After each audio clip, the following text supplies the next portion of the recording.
नमस्कार दोस्तों, एक और नए वीडियो में आप सभी का स्वागत है। दोस्तों, इस वीडियो में हम आपको साइंस के 20 मोस्ट इम्पोर्टेंट ऑब्जेक्टिव क्वेश्चंस बताने वाले हैं। ये ऑब्जेक्टिव क्वेश्चन आपके बोर्ड एग्जाम 2024 के लिए बहुत ही खास है, तो वीडियो को लास्ट तक देखना और पूरे ऑब्जेक्टिव क्वेश्चन को अपने दिमाग में एकदम बैठा लेना और इसको अच्छे से याद कर लेना। ठीक है, तो चलो मैं वीडियो स्टार्ट करता हूँ। लेकिन दोस्तों, उससे पहले मैं आप लोगों से पूछना चाहता हूँ, कितने ऐसे विद्यार्थी हैं जो इस बार बोर्ड परीक्षा 2024 में 400 अंक प्राप्त करना चाहते हैं? वे लोग अपना नाम कमेंट करिए। तो इस वीडियो में कमेंट करिए तो अपना नाम कितने ऐसे लड़के हैं, ताकि मैं भी देखूं कि इस बार 2024 में वो 400 प्लस अंक लाना चाहते हैं, कितने ऐसे विद्यार्थी हैं। ठीक है, तो देखो आपका पहला क्वेश्चन है, ये सब क्वेश्चन आप लोगों ने नहीं देखा होगा, इंपॉर्टेंट क्वेश्चन है। पहला क्वेश्चन है कि किसी गोलीय दर्पण के लिए सूत्र है। देखिए जी, किसी भी गोलीय दर्पण के लिए जो सूत्र होता है वो होता है हमारा 1/v plus 1/u plus equal to 1/f। Option number A देखो, 1/v प्लस 1/u बराबर 1/f, यही होगा। ठीक है, यही होगा, ये दर्पण के लिए सूत्र होगा। लेकिन अगर लेंस की बात करूं तो लेंस पूछेगा तो सिर्फ यहाँ पर प्लस है ना, इसके जगह पर माइनस दे दोगे तो आपका लेंस का सूत्र बन जाएगा, जो ऑप्शन नंबर सी में दिया है। लेकिन लेंस का सूत्र नहीं पूछा है, दर्पण का सूत्र पूछा है, तो ए नंबर हमारा आंसर बिल्कुल करेक्ट है। ठीक है जी, अगला क्वेश्चन देखो। अगला क्वेश्चन हमारा क्या है? अगला क्वेश्चन कहता है कि यदि आपतित किरण परावर्तन सतह पर लंबवत हो तो आपतन कोण का मान। तो आपतन कोण का मान क्या होगा? क्वेश्चन कह रहा है कि आपतित किरण परावर्तन सतह पर अगर लंबवत हो, लंबवत का मतलब ही होता है कि परपेंडिकुलर, तो परपेंडिकुलर के साथ वो 90 डिग्री का एंगल बनेबे करेगा। तो इसका आंसर हमारा आंसर होगा ए नंबर। बहुत सिंपल सा क्वेश्चन है। ठीक है, आंसर क्या हो जाएगा? ए नंबर मिल जाएगा। ठीक है, अगला क्वेश्चन देखो। अगला क्वेश्चन आपका है कि एक कैलोरी बराबर होता है, एक कैलोरी बराबर कितना होता है? 6.2 जूल, 4.2 जूल, 2.2 जूल या फिर 1 जूल। बहुत इंपॉर्टेंट क्वेश्चन है।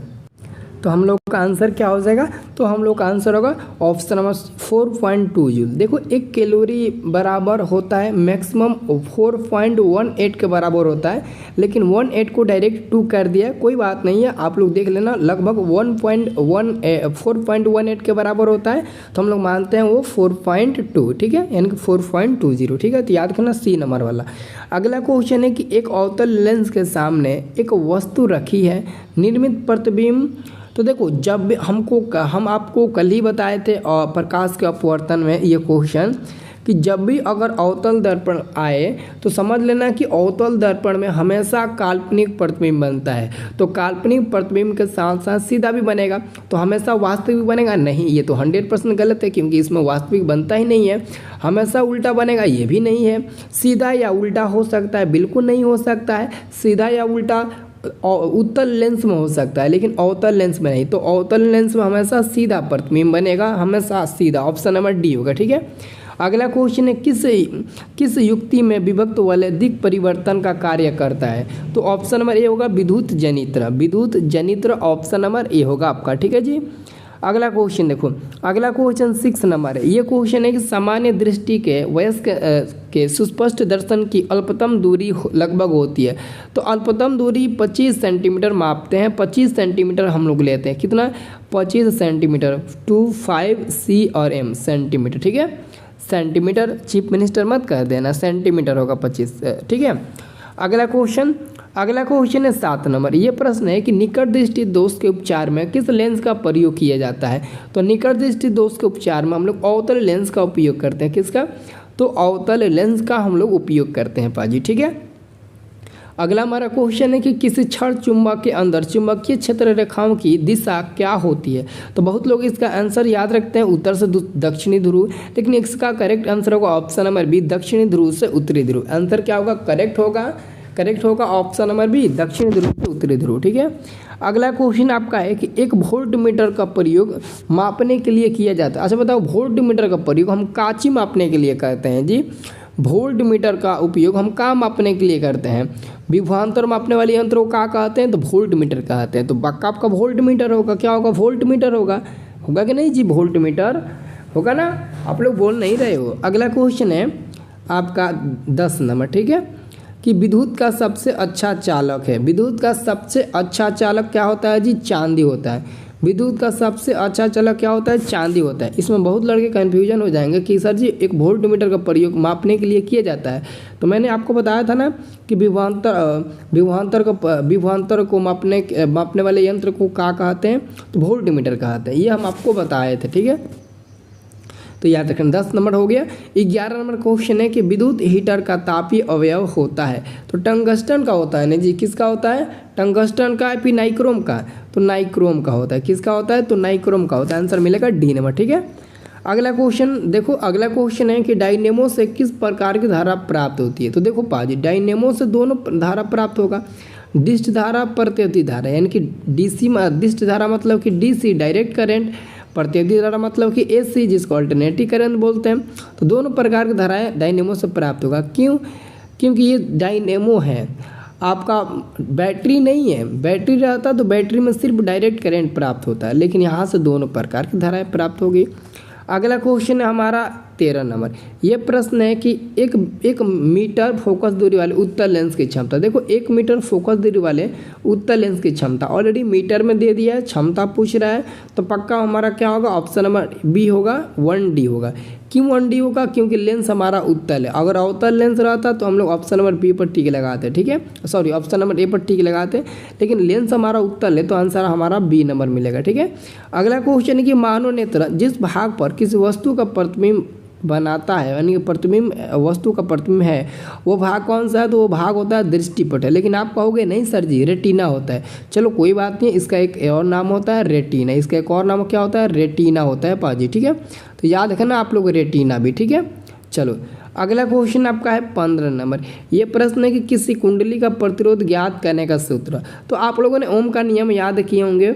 V समानुपाती I होता है। तो जब समानुपाती हटाते हैं तो एक कांस्टेंट मान R आ जाता है, तो R इंटू I बन जाता है। तो V बराबर R इंटू I या फिर V बराबर I इंटू R। देखो कहाँ पर है, तो यहाँ से अगर निकालोगे R बाहर तो V ऊपर जाएगा, I नीचे आएगा। ऐसे भी ऑप्शन में दिया हो सकता है। तो देखो ऑप्शन नंबर सी को दिया है कि नहीं, R बराबर V अपॉन I दिया है। तो हमारा करेक्ट आंसर सी नंबर वाला होगा, ठीक है। ये देखो अगला क्वेश्चन एग्जाम में कई बार पूछा जाता है, ये कई बार पूछा भी गया है कि निम्न में से किस देश को पवनों का देश कहा जाता है? देखो जी, पवनों का देश हम लोग डेनमार्क को कहते हैं। जापान, भारत, USA को नहीं, बल्कि हम लोग कहते हैं किसको? तो डेनमार्क को कहते हैं। अगला क्वेश्चन परमाणु बम आधारित है। देखो परमाणु बम नाभिकीय विखंडन मतलब के सिद्धांत पर आधारित होता है। नाभिकीय विखंडन के सिद्धांत पर आधारित होता है ये परमाणु बम, ठीक है। अगला प्रश्न देख लिया करो। अगला प्रश्न आपका है 18 नंबर।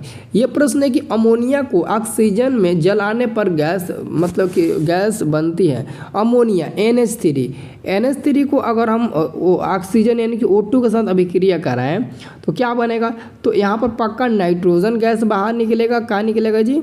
तो मुख्य रूप से नाइट्रोजन गैस बाहर निकलेगा और प्लस में हमारा हाइड्रोजन भी मिलेगा, ठीक है। लिक्विड यानी कि हाइड्रोजन भी मिलेगा। तो नाइट्रोजन गैस बनती है। कौन सी गैस बनती है? Nitrogen gas. हाइड्रोजन गैस मत बना देना, नाइट्रोजन गैस बनती है। अगला प्रश्न है 19 नंबर। ये क्वेश्चन है कि इनमें से कौन ऑक्सीकारक तथा अवकारक दोनों है? तो H2S ये दोनों का कार्य करेगा।